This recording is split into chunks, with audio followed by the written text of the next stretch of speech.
આજે એપ્રિલ મહિનો છે. હમણાં જ રામનવમીનો પ્રસંગ પસાર થયો છે.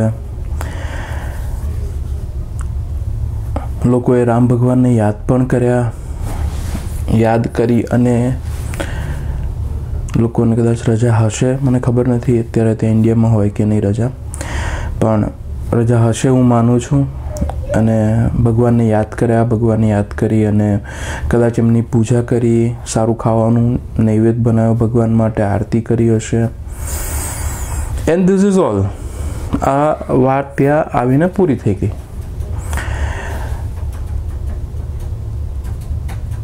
ભારતીય સંસ્કૃતિની અંદર ભગવાન શ્રી રામનું ખૂબ મોટું મહત્વ છે.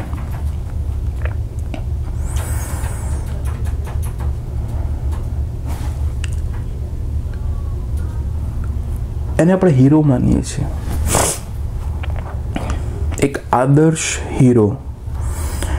ભગવાન તો છે જ, ભગવાન તો નો ડાઉટ એને આપણે એક અલગ કેટેગરીમાં મૂકી દઈએ, પણ જ્યારે એક સામાન્ય વ્યક્તિ તરીકેનું એ જીવન જીવી ગયા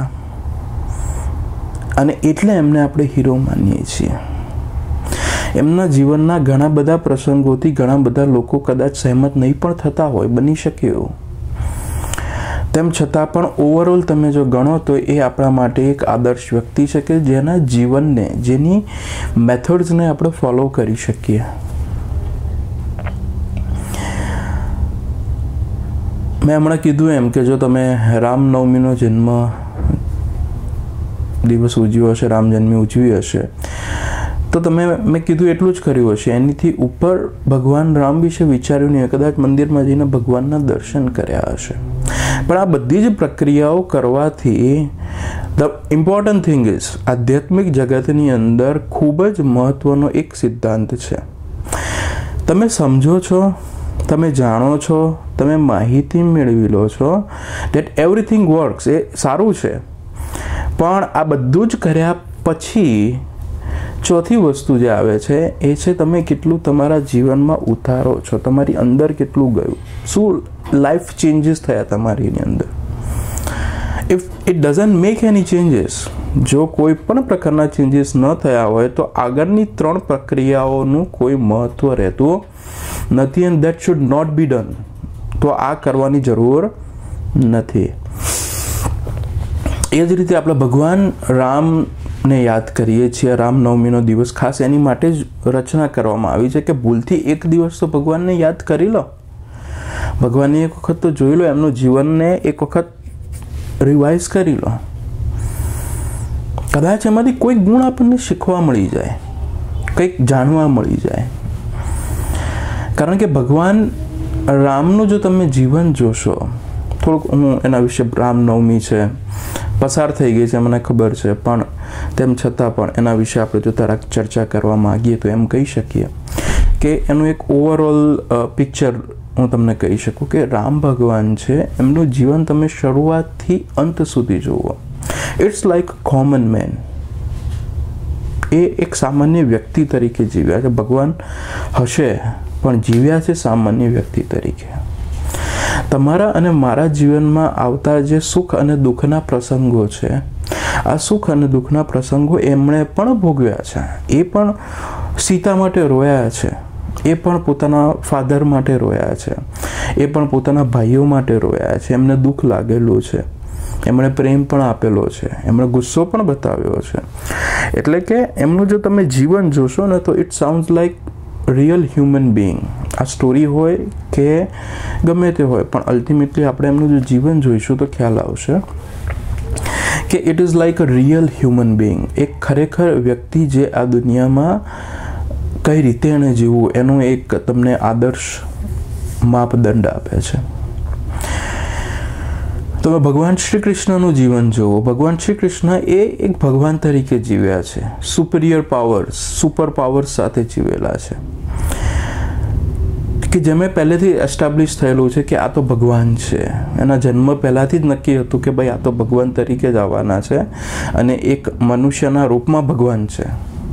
જ્યારે રામની આપણે વાત કરીએ, રામ ભગવાન વિશે જ્યારે આપણે વાત કરીએ, ત્યારે આ રામ ભગવાનને તો આપણે મનુષ્ય તરીકે જોયા છે. સુપર પાવર, ભગવાનના સ્વરૂપ એવું કાંઈ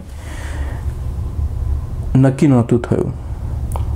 એટલે એમણે જીવનમાં જેટલા બધા અનુભવ છે, જેટલા દુઃખના અને સુખના અનુભવ છે, અને એમાં એક વ્યક્તિએ કેવી રીતે રહેવું જોઈએ એની ખૂબ સરસ વાતો અનુભવથી, જીવનથી સમજાવી છે.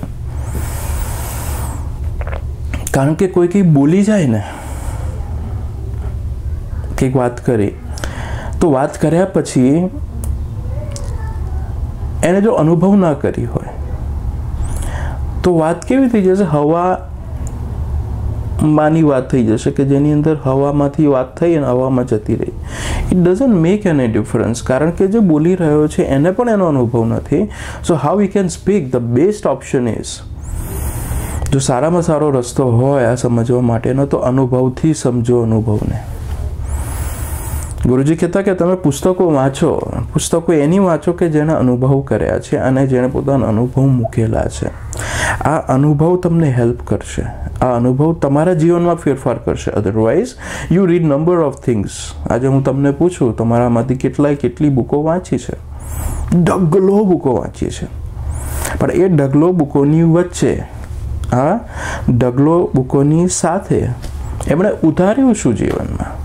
આજે હું જોઉં છું ઘણા બધા અલગ અલગ ગ્રુપમાં છે, ને જે સાધક મને જ્યાં વખતે બધા ગ્રુપમાં નાખેલા છે, તો I can see number of messages. વોટ્સઅપની અંદર એટલા બધા મેસેજો આવે છે, એટલી બધી સારી વાતો કરે છે, એટલી બધી સારી વાતો કરે છે. And people just read it and throw it. એને વાંચે છે અને ફેંકી દે છે એટલે મીન્સ ભૂલી જાય છે. It doesn't make any difference. આ કોઈ ફરક નહીં પાડી શકે. અને એટલે જ આજે હું રામ ભગવાનની વાત કરવા માગું છું કે રામ ભગવાન જે છે એમણે પોતાનું જીવન જીવી બતાવ્યું એક સામાન્ય માણસ તરીકે. એમણે જીવનમાં દુઃખનો પણ અનુભવ કર્યો, નજીકના વ્યક્તિઓ તરફથી દુઃખનો પણ અનુભવ કર્યો, દૂરના વ્યક્તિઓ તરફથી પણ દુઃખનો અનુભવ કર્યો. એટલે કે આ રામ ભગવાનનું જે જીવન છે એક આદર્શ જીવન છે, અને આદર્શ જીવન કરતા યોગ્યતાથી ઉત્પન્ન થયેલું જીવન છે. હું આને સમજાવીશ. યોગ્યતાથી ઉત્પન્ન થયેલું જીવન અને અનુભવ શું? તમે જુઓ, રામ ભગવાન જન્મથી એમણે ખૂબ મહેનત કરી, વિદ્યા મેળવી. ભગવાન હોય તો વિદ્યા મેળવવાની જરૂર ના હોય, બધું એમને જ નક્કી કર્યું હોય, પણ વિદ્યા મેળવી, ખૂબ મહેનત કરી. એક સારા શિષ્ય તરીકે એ બહાર આવ્યા, સારી વિદ્યાઓ શીખ્યા, ગુરુના આશ્રમમાં રહ્યા, વર્ષો સુધી એનો અભ્યાસ કર્યો અને પોતાની જાતને કેળવ્યા, માતા પિતાથી દૂર રહ્યા. ત્યારબાદ પણ એમને રાજ્યાભિષેક થવાનો હતો. એ જ વખતે એમના અધર્મધરે, એમના બીજા માતાએ ચેન્જીસ એવા કર્યા કે બીજાને રાજ્ય મળી જાય એવા પ્રયત્ન કર્યા. અને એ રીતે ભગવાન રામને આગલા દિવસે તો એમને નક્કી થયું કે ભાઈ હવે અમને આપણે રાજ્યાભિષેક કરીએ છીએ, અને બીજા એ જ દિવસે એવું નક્કી કરવામાં આવ્યું કે હવે અમને વનવાસ આપી દેવા છે 14 વર્ષનો. ફાધરે કહી દીધું 14 વર્ષનો વનવાસ. પણ એમનો ભાઈ સારો હતો કે એણે કીધું કે ભાઈ ના, મારે નથી જોઈતું, અને it is not my right. See understand, it is not my right, it is his right. હું એના અધિકારનું હું લઉં જ નહીં. અને if someone had done that, કોઈએ કર્યું હોય, so I will not accept it. આ ના ચાલે. અને એ યુનિટી ઓફ બ્રધર્સ, પ્રેમ, આ પ્રેમથી થઈ શકે, આ ભાવનાથી થઈ શકે, યુનિટી થઈ શકે, and which is very important in human life. તો આ રીતે એમણે એમનું જીવન પસાર કર્યું. આઈ એમ ટેલિંગ યુ સ્ટોરી. હું તમને વાર્તા કહી રહ્યો છું, પણ એનું કારણ એટલું જ કે યુ જસ્ટ રિમાઇન્ડ. તો હું બોલતો હોઈશ ને ત્યારે તમારા મગજમાં કોઈ પિક્ચર એકવાર રિવાઇઝ થઈ જશે. અને પછી રામ ભગવાને એમના પત્નીને લઈને, એમના ભાઈને લઈને નીકળી ગયા આશ્રમમાં વનવાસ કરવા માટે. વનવાસ જ્યારે કરતા હતા ત્યારે એમનો ભાઈ ચોક્કસ 24 કલાક એમની જોડે હતો. એન્ડ સી ધ ડેડિકેશન કે એને જો રહેવું હતું રહી શકત ને. લક્ષ્મણને જો ત્યાં રહેવું હોય મહેલમાં તો કોઈ ના નહોતું પાડતું, એકદમ ઇઝી એશ આરામ શાંતિની લાઈફ હતી. બટ હી અન્ડરસ્ટેન્ડ કે this is what the unity is, અને મારે એમની જોડે જવું જોઈએ, અને this is a support what he is giving. અને એણે આખી જિંદગી એમની જોડે એ રીતે કાઢી છે. આગળ વાત આવે છે કે સીતા માતાનું હરણ થાય છે અને છેલ્લે રામ દુઃખી થઈ જાય છે કે ભાઈ મારી સીતા ક્યાં ગઈ. એમ કરતાં કરતાં છેલ્લે મિત્રોની હનુમાનજીની મદદ મળે છે, વાંદરાઓની મદદ મળે છે, સુગ્રીવની મદદ મળે છે, અને છેલ્લે રાવણ ઉપર શોધી લે છે ક્યાં છે, હુમલો કરે છે અને સીતા માતાને પાછી લઈને આવે છે. આવ્યા પછી પણ દુઃખની અંત થતો નથી. રાજા બની ગયા છે. રાજા બન્યા પછી પણ લોકોના વિરોધના લીધે, સાંભળવાના લીધે, લોકોની વાતોના લીધે સીતા માતાનો ત્યાગ કરે છે, બાળકોથી દૂર રહે છે. કેટલા વર્ષે ખબર પડે છે કે એમના બાળકો છે અને દે આર સો ગુડ. તો આ રીતે પછી એમને સ્વીકાર કરે છે. અને now this is the end of Ramayan. શું થયું, કેમ થયું મહત્વનું નથી, પણ I can see only one thing which is very important even for a spiritual person. આધ્યાત્મિક વ્યક્તિ માટે આધ્યાત્મિક સાધના જો કરવા માગતો હોય અથવા તો જીવનમાં શાંતિનો અનુભવ કરવા માગતો હોય તો એક ગુણ જે તમારે રામાયણમાંથી સમજવું જોઈએ, રામાયણને વલોવીને તમારે સમજવું જોઈએ. અને that's why you have to keep repeating this story. આ સ્ટોરી તમારે તમારા બાળકો સાથે, તમારા ફેમિલી સાથે રિપીટેડલી જોવી જોઈએ. આજે તો ટીવીનું કલ્ચર આવી ગયું છે. તમે ટીવીમાં એના સ્ટોરી શોર્ટ ફોર્મમાં બતાવી શકો, અને આ બધી જ સ્ટોરી તમે જ્યારે શોર્ટ ફોર્મમાં બતાવો સો અલ્ટિમેટલી ગમે તેટલી વાર તમે એને જોશો ને એટલી વખત તમને એમાંથી અલગ અલગ ગુણ મળશે. પણ એક ગુણ વિચ ઇઝ વેરી કોમન, અને એ છે ધીરજનો ગુણ, જે ભગવાન રામના જીવનમાંથી તમે જોઈ શકો. ધીરજ બહુ જરૂરી છે આજના જમાનામાં.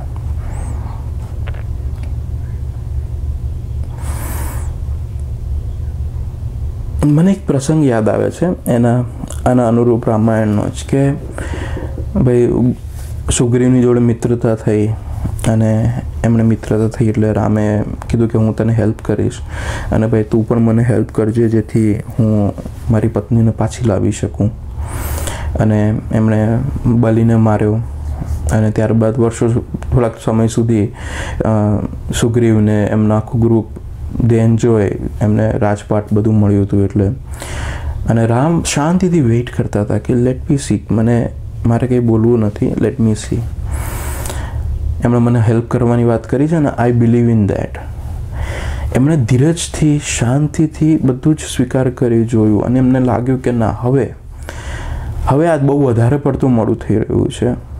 ત્યારે એમણે હથિયાર ઉગામ્યા અને સુગ્રીવને કીધું કે નહીં, ધીસ ઇઝ નોટ ગુડ. એટલે કે કહેવાની વાત એટલી છે કે ધીરજ જો શીખવી હોય તો રામ ભગવાનના જીવનમાંથી શીખવી પડે. 14 વર્ષનો વનવાસ આપી દીધો. 14 વર્ષનો વનવાસ એટલે 14 વર્ષ ભાઈ, 1 વર્ષ નહીં, 14 વર્ષ. 14 વર્ષ સુધી તમારે અચાનક ડ્રાફ્ટિકલ ચેન્જીસ, રાજામાંથી તમે અચાનક જંગલમાં રહેવાની શરૂઆત કરી દો, ઝૂંપડીમાં નાનકડી એવી, જેમાં કોઈ દિવસ રહ્યા જ નથી અત્યાર સુધી. તમને ફેસિલિટીઝ અત્યાર સુધી રાજાની મળી છે. C, these are the changes and this May happen with anyone.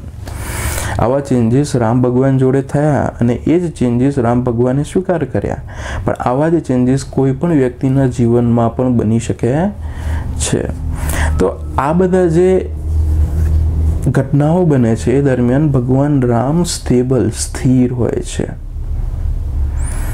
શાંત હોય છે. ધીરજનો ગુણ એમને શીખવેલો છે. ધીરજ રાખી અને આગળ વધે છે. આ જ વસ્તુ હવે જો હું સાધનાની રીતે વાત કરું તો તમારે ધીરજ રાખવી પડશે. ધીરજ નથી તો એને કેળવો, શાંતિ રાખો, એને કેળવો. ધીરજનો ગુણ એ આત્મામાંથી સ્પંદિત થયેલો છે. તમે જ્યારે ઉતાવળ કરો છો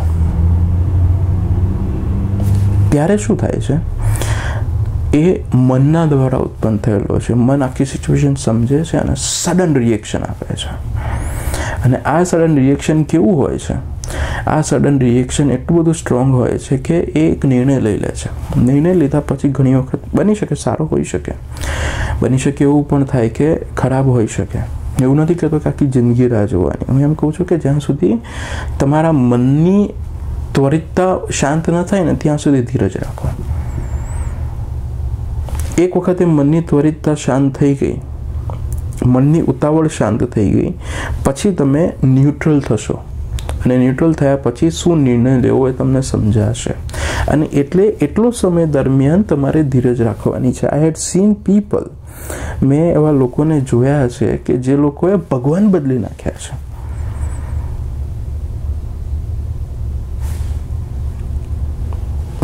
પહેલાં તમે જતા હતા હનુમાનજીના મંદિરે, અને હનુમાનજીના મંદિરે ગયા એટલે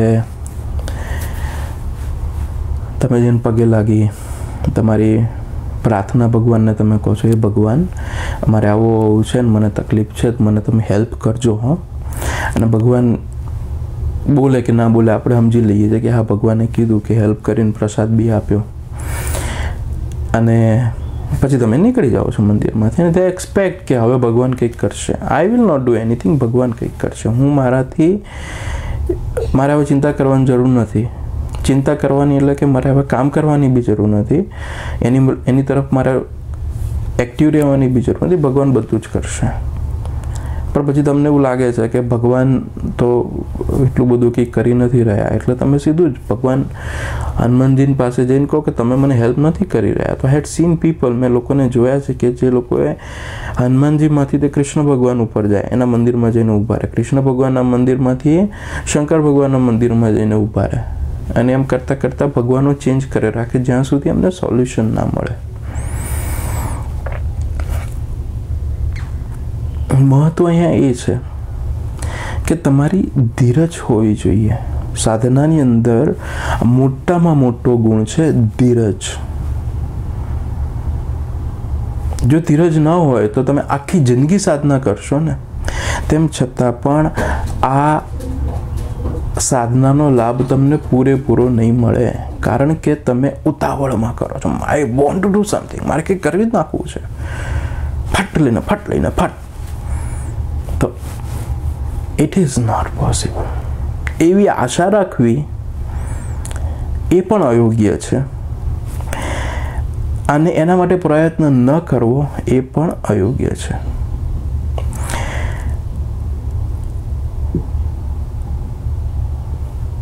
ભગવાન શ્રી કૃષ્ણ જ્યારે પોતાનું જીવન જીવે છે ત્યારે એની એક આખી પદ્ધતિ અલગ છે.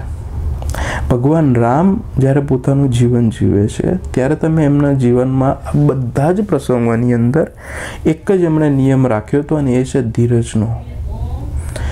ધીરજનો નિયમ જ્યારે એમણે રાખ્યો ત્યારે ઓટોમેટિકલી મનની સ્થિરતા ઉપર આવી અને નિર્ણય લીધેલા છે. ઘણા લોકો પુસ્તકો વાંચે ને, પુસ્તકો વાંચ્યા પછી અચાનક અંદરથી ઉત્પાત શરૂ થઈ જાય કે બસ હવે તો ગમે તેમ કરીને આત્મ સાક્ષાત્કાર કરી જ લેવો છે. આ આત્મ સાક્ષાત્કાર કરી લેવો છે એ ભાવના શરૂ થઈ જાય છે. ખોટી નથી, બહુ સારી કહેવાય. પણ એ ભાવના શરૂ થયા પછી આત્મ સાક્ષાત્કારને તમે વધારે સમજવા માંડશો, તમે શોધવા માંડશો, પ્રયત્ન કરવા માંડશો. અને મેં સાંભળ્યું છે 1 મિનિટમાં આત્મ સાક્ષાત્કાર, 10 દિવસમાં આત્મ સાક્ષાત્કાર, કે પછી આવા ઘણા બધા અલગ ઓપ્શન્સ આપણે યુઝ કરીએ છીએ. પણ હકીકત તો એ છે કે આત્મ સાક્ષાત્કાર સાધનાનો જે પાયો છે એ ઉતાવળ રાખશો તો થવાનું જ નથી. કેમ કે ઉતાવળ એ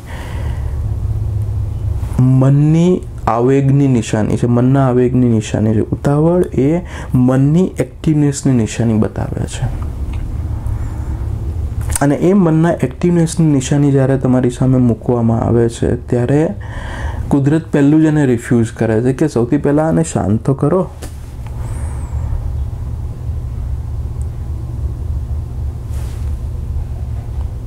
ટૂંકમાં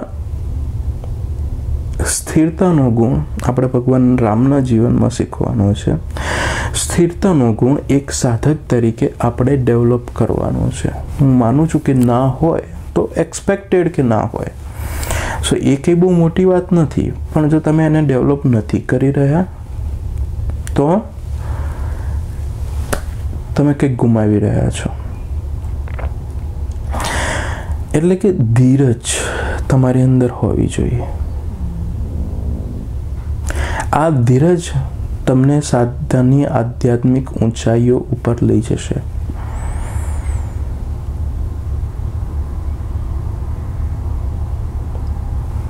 મને એક પ્રસંગ યાદ આવે છે કે હું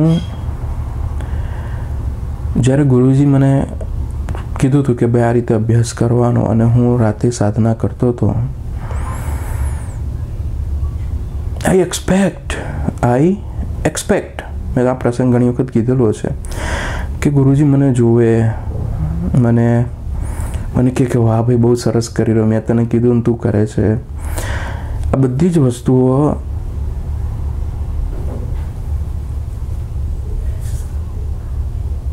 સમજવાની મેં શરૂઆત કરી, મારી એક્સપેક્ટેશનની શરૂઆત થઈ.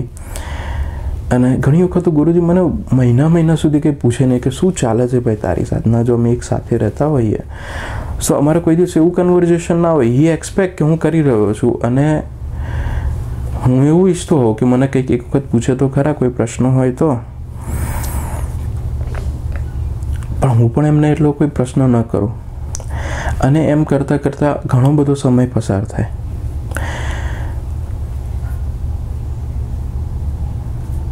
આ જે આખી પ્રક્રિયા છે એમની નહીં પૂછવાની, એમને નહીં જોવાની પ્રક્રિયા, એ બતાવે છે કે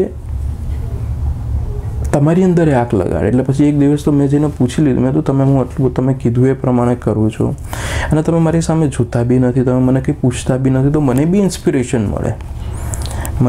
ઇન્સ્પિરેશન મળે અને હું પણ વધારે મહેનતથી કરું. ત્યારે ગુરુજી મને આ વસ્તુ સમજાવી હતી કે જે હું અત્યારે તમને કહી રહ્યો છું કે જો ભાઈ તને ઇન્સ્પિરેશન મળે, દેટ મીન્સ કે that is coming from outside. એ બહારથી આવી રહ્યું છે. હું તને પ્રશ્ન પૂછીશ, હું તને કહીશ એટલે તને ઉત્સાહ જાગશે. આ ઉત્સાહ કેવો છે કે આ મનનો એક સ્વભાવ છે. આજે જો ઉત્સાહ વધ્યો છે તો કાલે ઉત્સાહ ઘટવાનો છે. જો ઉત્સાહ વધ્યો તો તમે સ્ટેબલ નથી, ઉત્સાહ ઘટ્યો તો તમે સ્ટેબલ નથી. સો ઇમ્પોર્ટન્ટ થિંગ ઇઝ તમે સ્ટેબલ હોવા જોઈએ.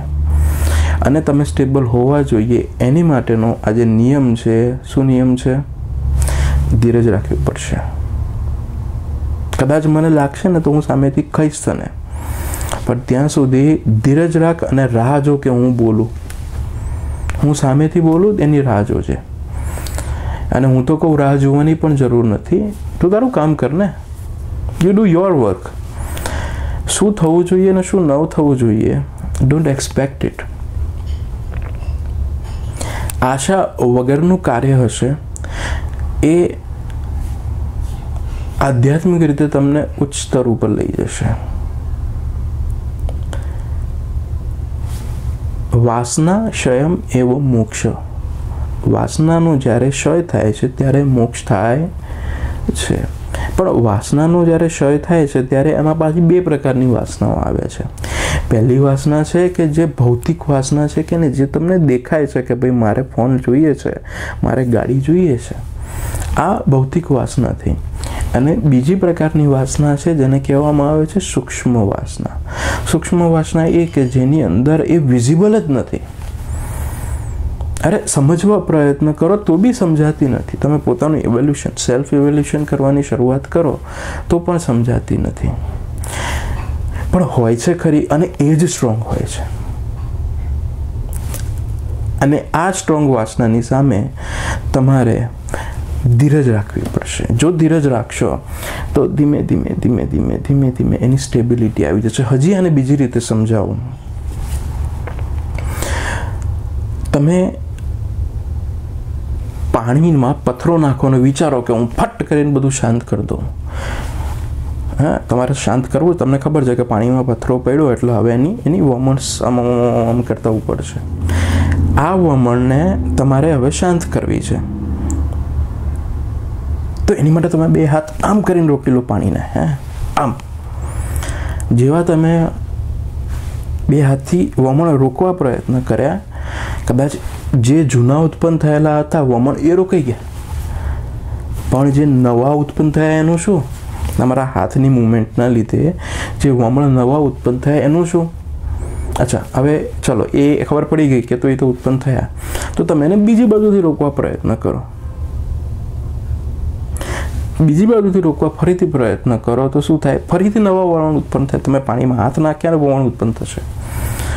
અને ક્યાં સુધી આ ઉત્પન્ન થશે? હવે સમજો, આ પ્રોસેસ ક્યાં સુધી ચાલુ રહેશે?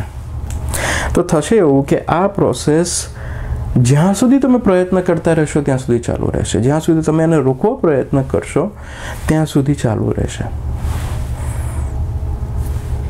એનો અર્થ એ થયો કે જિંદગીભર જો તમે પ્રયત્ન કરો તો જિંદગીભર ચાલુ રહેશે. જિંદગીભર તમે પાણી રોકો અને કરો, હા 100% જિંદગીભર ચાલુ રહેશે. અને જિંદગીભર ચાલુ રહ્યા પછી પણ તમારો પ્રશ્ન એ જ હશે કે પાણીમાં વમળ ઉત્પન્ન થાય છે અને you cannot stop it. Reverse two that પાણીમાં વમણ ઉત્પન્ન થયા છે અને એ ઉત્પન્ન થયેલા વમણને તમારે સ્ટોપ કરી દેવા છે. The right way is not to do anything. Right way is to protect it. તમે એને બીજું કોઈ કંઈ ના કરે એનું ધ્યાન રાખો, પણ તમે પણ પાણીમાં કંઈ ના કરો. થોડી વાર તમે વેઇટ કરશો ને એટલે ધીમે ધીમે કલાક થશે, 2 કલાક થશે, એમાં ધીમે એ વમણો એની જાતે શાંત થવાના છે. એની મૂવમેન્ટ્સ એની જાતે શાંત થઈ જવાની છે અને પછી પાણી એકદમ સ્થિર થઈ જશે અને પછી તમે પાણીની નીચે શું છે દેખાશે. જે વમણોના લીધે એ ડોળાઈ જાય છે. પિક્ચર કંઈક હોય, હાથી હોય અને ઘોડો દેખાય એના જેવું થઈ જાય, પણ જ્યારે વમણ શાંત થઈ જશે ત્યારે તમને દેખાશે. એ જ રીતે સાધનામાં પણ આ ગુણ આપણે એટલે કેળવવાની જરૂર છે કે જેની અંદર પહેલું રિએક્શન એ હંમેશા મનનું હોય. માની લો કે હવે હું એક નાનું ઉદાહરણ આપું કે તમને એક સરસ મજાનો અનુભવ થયો. સો યોર ફર્સ્ટ રિએક્શન, તમારું પહેલું રિએક્શન જે અનુભવને લગતો છે એ મનનું હશે. મન કહેશે કે અરે વાહ, આઈ એમ ધ સુપરમેન, મને આવું થઈ ગયું, મને આમ થઈ ગયું, મને આવું દેખાઈ ગયું, મને ઓલું થઈ ગયું, મને. અને પછી એ અનુભવને તમે એવો પકડશો કે એના લીધે બીજા 10 વમણ ઉત્પન્ન થશે. આ 10 વમણ હજી બીજા 10 વમણ ઉત્પન્ન કરશે અને એક ઇલ્યુઝન તૈયાર થશે. ઇલ્યુઝન એટલે કે એક ભ્રમણાનું જગત તૈયાર થશે બેઝ ઓન યોર એક્સપિરિયન્સ. તમારા એક્સપિરિયન્સ ઉપર આ એક ભ્રમણાનું જગત તૈયાર થઈ ગયું અને એ જગત તૈયાર થઈ ગયું એને તમે એની પર મૂવમેન્ટ કરી અને એને મોટું કરી દીધું. So first thing, you are losing your path. તમે તમારો રસ્તો છોડી રહ્યા છો, છૂટી રહ્યો છો. પ્રયત્ન કરો છો, સાધના કરો છો, તેમ છતાં પણ છૂટી રહ્યો છે. Which should be not. અને આ મોટામાં મોટો અવરોધ છે જે દેખાતો નથી, પણ અવરોધ મોટામાં મોટો છે, વિઝિબલ નથી. એ જ રીતે જ્યારે તમે કોઈક અનુભવ થયો અને આ અનુભવને તમે જોયો, સ્વીકાર્યો, મનના રિએક્શનને આવવા દીધા, મનના રિએક્શન આવીને પસાર થઈ ગયા. You are just observing. તમે જોઈ રહ્યા છો, મનના રિએક્શન પસાર થઈ જાય એના પછી તમને ધીમે ધીમે સાચી વસ્તુ સમજાવવાની શરૂઆત થાય. મને ઘણા બધા પ્રસંગો યાદ છે એવા કે જેની અંદર કોઈ વ્યક્તિને કંઈક અનુભવ થાય ને એટલે મને મારી જોડે શેર કરે. તો શેર કર્યા પછી એમની એક્સપેક્ટેશન હોય. શું એક્સપેક્ટેશન હોય? કે હું ફટ લઈને એમને જવાબ આપી દઉં, વાહ ગજબ, આજે તમને થયું ને એ ગજબ છે. અને ઘણીવાર હું 2-3 દિવસ સુધી મેં જવાબ ના આપ્યો હોય. પછી એને ડાઉટ થવા માંડે પોતાના જ અનુભવ ઉપર, અથવા તો થોડો ડિમોરલાઇઝ થવા માંડે પછી હજી બીજા 2-3 દિવસ સુધી જવાબ ના આપું એટલે છેલ્લે મને આવીને પૂછે કે ભાઈ આવું મેં તમને કીધું તો મને કહો તો ખરા કંઈ. હું કહું કે હું કહીશ તમને, વેઇટ કરો. હવે એમને એવું લાગે કે અનુભવને મારે સરસ થયો છે અને બહુ સારું કહેવાય, તમે તો બહુ આધ્યાત્મિક પથ ઉપર છો, બહુ સારા આગળ વધી રહ્યા, એટલું બોલવામાં શું વાંધો છે. પછી ધીમે ધીમે ધીમે એ સ્ટેબલ લેવલ ઉપર આવે અને સ્ટેબલ ઉપર આવે એના પછી મેં એમની જોડે વાત કરી છે કે see this is how it works, આ કઈ રીતે થઈ રહ્યું છે એ હવે ખબર પડે છે અને એમની આખી પ્રોસેસ એને સમજાવો. સો ગો હેડ, પણ પકડીને નહીં. આજે તમે અનુભવને પકડીને આગળ વધી રહ્યો છો ને એને પકડીને નહીં વધતા, ભરાઈ જશો ખોટા. ઘણી વખત એવું બનતું હોય કે કોઈ વ્યક્તિનો અનુભવ થયો હોય અને મને આવીને કીધું હોય અને મને રીતસરનો ફોર્સ જ કરે. જ્યાં સુધી હું કંઈ બોલું નહીં ત્યાં સુધી ફોર્સ કરે રાખે કે તમે કહો કે આ બહુ સરસ છે. બોલે, મોઢાથી એવું ના બોલે કે તમે કહો, પણ ઇનડિરેક્ટલી પ્રેશર ઉત્પન્ન કરે કે ભાઈ આ તો બહુ સરસ છે. હકીકત તો એ છે કે મારું તો એવું જ માનવું છે કે ખાસ કરીને જ્યારે સાધનામાં આપણે વાત કરતા હોઈએ ત્યારે સૌથી મહત્ત્વનો ગુણ છે ધીરજ. જો તમારી અંદર ધીરજ હશે તો આ બધી જ પ્રક્રિયાઓ તમારામાંથી પસાર થઈ અને છેલ્લે જ્યારે તમે ન્યુટ્રલ લેવલ ઉપર આવશો ત્યારે સાચી સમજાશે. પણ જો ન્યુટ્રલ લેવલ ઉપર આવ્યા પહેલાં તમે આ જો અનુભવને ઇવેલ્યુએટ કરી એના પર ડિસિઝન લેવાની શરૂઆત કરી દેશો તો એ તમને ખોટા રસ્તે લઈ જશે, તમને ભેળવી નાખશે, તમને ભેરવી નાખશે. પણ એની માટે એક લેવલ ઓફ સ્ટેબિલિટી જોઈએ, એક સ્થિરતા જોઈએ અને એ સ્થિરતા ધીરજ થોડી વાર શાંત રહેવાથી આવે છે. માની લો કે હજી લોકોનો એક પ્રશ્ન છે જ કે જેને હું અત્યારે સોલ્યુશન આપવાનો પ્રયત્ન કરી રહ્યો છું. હું ધ્યાનમાં બેસું ત્યારે આંખ બંધ કરું ને પછી અંદરથી એકદમ ઓલું થવા માંડે, બેચેની થવા માંડે. એટલે પછી એવું લાગે કે આજે ધ્યાનમાં નહીં બેસાય એટલે હું ફટલીને ઊભો થઈ જાઉં. આ થતું હશે આવું ઘણાને. કેમ આવું? આ પ્રશ્ન ઘણાએ મને કરેલો છે એટલે હું તમને આનો ઇનડાયરેક્ટલી આમાં જવાબ આપું છું. તો હકીકત એ છે કે જ્યારે આવું થાય ત્યારે તમે જુઓ શું થઈ રહ્યું છે, એનું સ્ટ્રક્ચર જુઓ. સિસ્ટમ ધક્કો મારી રહી છે, મનની સિસ્ટમ ધક્કો મારી રહી છે અને એ ઈચ્છે છે કે તમે ધ્યાન ન કરો અને એની માટે આ મુવમેન્ટ્સ એને ઊભી કરી છે. આ વખતે ધીરજ રાખવાની છે. થોડી ધીરજ રાખો ને ભાઈ, થોડી સરળ, થોડી શાંતિ રાખો. એટલે થોડી ધીરજ ત્યારે અમે રાખો છો ત્યારે ધીમે ધીમે મનનું આ પ્રેશર પણ ધ્યાન દરમિયાન ઘટવા લાગશે જો ધીરજ રાખી શકે તો. અને પછી ધીમેક લઈને તમે ઊંડા ધ્યાનમાં જવાની શરૂઆત કરશો. કેમ? કારણ કે પહેલું પ્રેશર તો આવ્યું જ. મૌન શિબિર દરમિયાન પણ આવું થતું હોય છે કે મૌન શિબિર દરમિયાન કે સાધકને પહેલાં 2-3 દિવસ તો એટલું બધું પ્રેશર આવતું હોય અને ગુરુજીને જઈને વાત કરે કે મારથી નહીં થાય ને આમ ને તેમ. ગુરુજી એટલું જ કે થઈ જશે, ધીરજ રાખો. આ ગુણ જો તમે એક વખત શીખી લીધો તો શાંતિ જીવનમાં એની જાતે આવવા લાગશે. ભૌતિક તો હું એના વિશે મારે કંઈ બોલવું જ નથી, પણ હું તમને એટલી જ કહીશ કે તમારા આધ્યાત્મિક જીવનની અંદર શાંતિની વધારે જરૂર છે અને એ શાંતિ ધીરજનો ગુણ શીખવાથી આવશે. આનો આ વિડીયો તમે 5 વખત જુઓ, મને વાંધો નથી, પણ આ સમજ કેળવજો. ભગવાન રામનું જીવનને અભ્યાસ કરજો, એમના આખા જીવનને જોયા પછી એટલું જ સમજાશે કે એમના જેવી ધીરજ રાખવી તો અશક્ય છે પણ એમાંથી કંઈક તો મેળવી શકાય છે. તો આજે આપણે ભગવાન રામને યાદ કરીશું અને એમને વિનંતી કરીશું કે એવો ધીરજનો ગુણ જે એમણે પોતાના જીવનમાં બતાવ્યો હતો એવો જ ગુણ આપણને મળે, આપણી સાધનામાં મળે અને આપણી સાધનામાં આપણી પ્રગતિ કરે. હરિ ઓમ તત્સત. ઓમ